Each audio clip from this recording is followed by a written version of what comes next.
Olá, Capital Nenhum está no ar, mais uma vez. A gente está hoje com a proposta de gravar um vídeo sobre um tema que foi o sustentáculo da economia brasileira durante um longo período, né? E que deixou marcas culturais, sociais, políticas, econômicas diversas na nossa sociedade. A escravidão negra no Brasil e acolá, né? Então, vamos pensar sobre esse aspecto, sobre o aspecto plástico. Quais as imagens mais cruéis, mais cruentas, mais terríveis que nos chegaram, que nós temos do momento nefasto chamado escravidão negra? Então eu pensei aqui em algumas imagens pontuais que para mim são as mais terríveis a nos remeterem para esse fato social inclassificável, né? A escravidão negra. Então, a primeira imagem é o pelourinho. O que é pelourinho? Pelourinho é aquele tronco, né? Um tronco de árvore normalmente, que se constituía no lugar onde os negros apanhavam, eram chicoteados até sangrarem, 50 chicotadas, 30 chicotadas, 20 chicotadas, dependendo do humor do capataz ou do patrão, né? Do senhor, do coronel. Então, essa é uma imagem do pelourinho, uma imagem que nos vem da escravidão, lugar em que muitas vezes o negro não só sangrava, mas também morria, né, de tanto apanhar.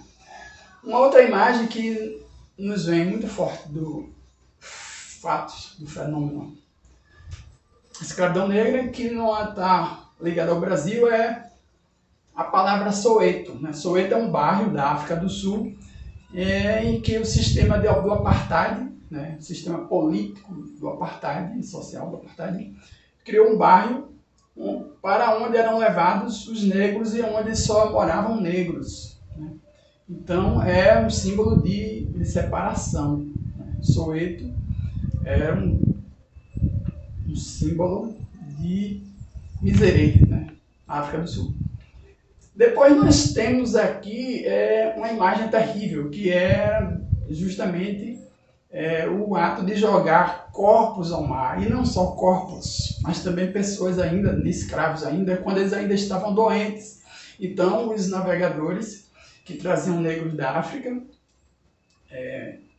muitas vezes vendidos por tribos inimigas lá, né, adversárias, prendiam e vendiam seus adversários, os negros, aos navegadores compradores de escravos, para alimentar como mão de obra a força, né, como força de trabalho, a economia das Américas, especialmente, mas não só das Américas.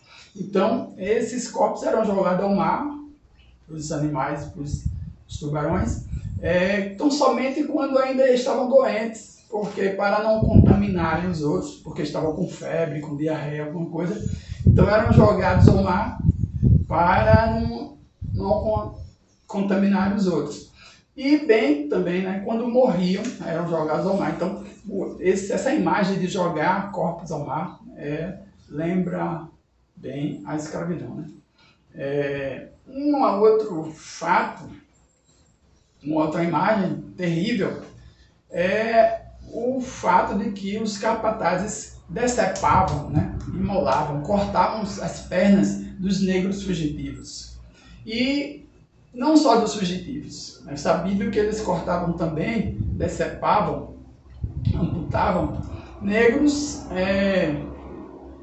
que não obedeciam, então eles mentiam para os patrões, para os coronéis, dizendo que o negro fugiu e por isso cortou as pernas e tal, para não dar exemplo aos outros, não tal, para dar.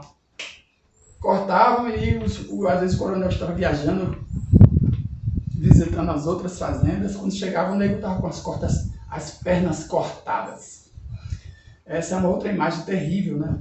Trazida pela escravidão até nós. Uma imagem muito cruenta é nós pensarmos no dia 14 de maio de 1888. Né? Se diz que a Lei Áurea, né, decretou a libertação, vamos dizer assim, usar essa linguagem, determinou a libertação dos escravos no Brasil em 13 de maio. Então vamos pensar na imagem do dia 14 de maio de 1888. A gente agora se transporta para dia 14, um dia após a assinatura, a publicação da Lei Áurea. Então, todos os fazendeiros tinham 100 escravos, 10, 20, 30, 50. Aqueles negros agora não eram mais escravos. Eles tinham que se desfazer daqueles negros ou tê-los, atendê-los, recepcioná-los como gente. Porque antes, como escravo, eles não eram gente, eram propriedade. Só que os patrões, os coronéis, haviam comprado esses negros, eram propriedade. Agora, eles haviam perdido essa propriedade por causa de uma lei. Então, eles com raiva, o que é que eles fizeram? Abriram as cancelas, as portas da casa, passaram a chave no portão da senzala e rua, saiam daqui da minha frente. Aí imagine agora, 14 de maio, o que é que a gente pode imaginar, né, a imagem no Brasil. As estradas cheias de negros, né, se protegendo do sol e da chuva, e sem trabalho, sem dormida, sem comida, nada. A gente poderia quase dizer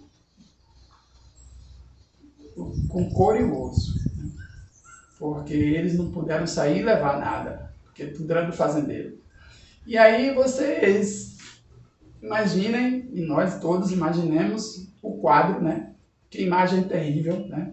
As pessoas que estavam lá na África, ao lado de seus filhos, de suas esposas, de suas amadas, de seus pais, de suas mães, de seu povo, a sua nação, foi arrastada para cá, foi amarrada, foi violentada, foi humilhada, e agora a liberdade, talvez, a gente pode dizer, a liberdade trazida pela Lei Áurea, se comprovou no dia 14 de maio de 1888, pior do que a própria escravidão para muitos, né?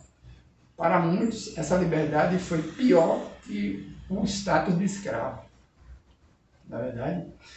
Então, a gente pensa agora, uma outra imagem terrível. Sabido que muitos navegadores ficavam dias e dias e semanas e meses nos mares, né, para a África para voltar e tal, e ventos, por causa de ventos de chuva, não atravessavam, esperavam amainar o tempo e tal, ficavam muito tempo sem qualquer relação, né, de gênero, qualquer relação sexual, qualquer relação física com o outro sexo. E aí eles se estupravam os negros acorrentados, estupravam as negras acorrentadas e se satisfaziam, né, estuprando os escravos acorrentados. Então essa é outra imagem terrível, terrível, nefasta, inadmissível, mas que existiu e que devemos registrar, né, como uma das mais cruéis imagens trazidas para nós pela escravidão negra. É isso. Uma outra é porque os coronéis, eles, mesmo quando as suas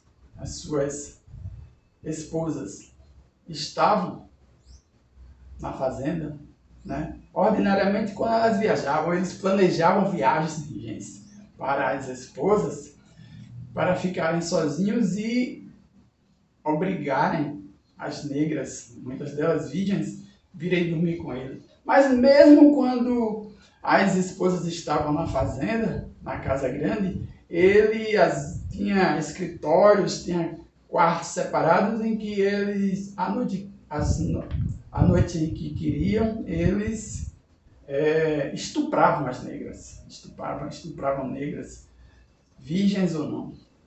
É uma outra imagem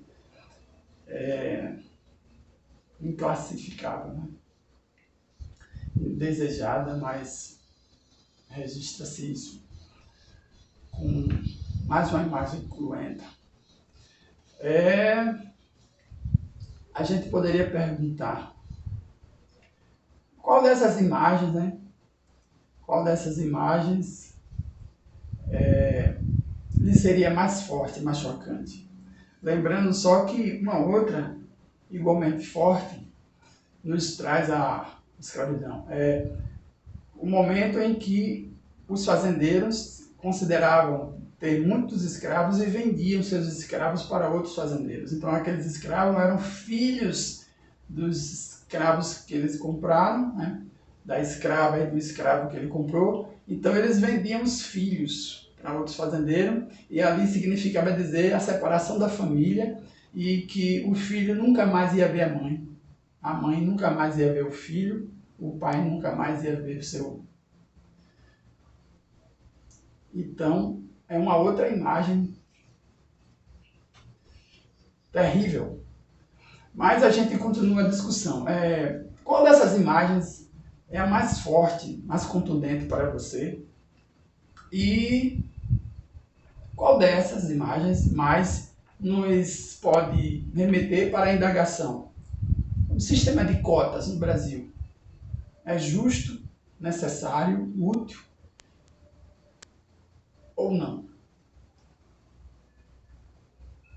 Qual dessas imagens nos remete mais para